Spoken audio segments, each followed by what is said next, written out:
Now for the final piece with interval notation, we're going to introduce inequalities as well. Those are the alligator signs that eat one number and point at another.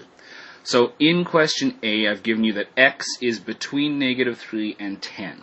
So I'm going to start with the interval and then go to the number line. The endpoints, we have -3 and 10. How do we tell what type of bracket to use? Well, that we have to look at the inequality sign. The sign between x and -3 has the equal to line along with it. The equal to line means that we include -3, so it's going to get a square bracket. 10 just has the inequality sign, so 10 is not included. It gets a rounded bracket. To show that on a number line, well, we've already done this. We need our endpoints.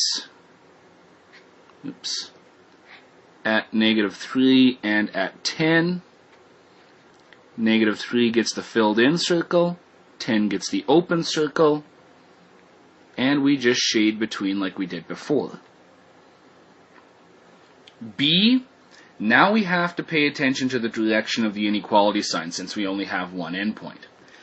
B is telling us that x is greater than 0, so we're going to be dealing with numbers that are bigger than 0, 1, 2, 17, 56, and so on. So by that, and by using some common sense, we know that 0 is the left end of our endpoint, and we're going to continue growing our numbers until we get to infinity. As before, as always when dealing with infinities and intervals, infinity gets a rounded bracket because we can never quite get to infinity.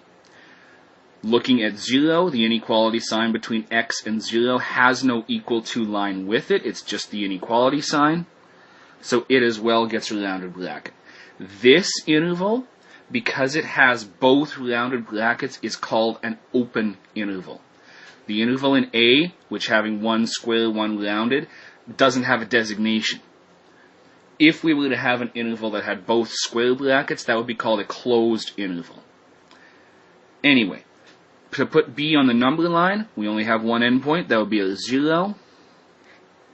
It's not included. It gets an open circle, and we're shading numbers bigger than 0 to the right, all the way to the end of that number line.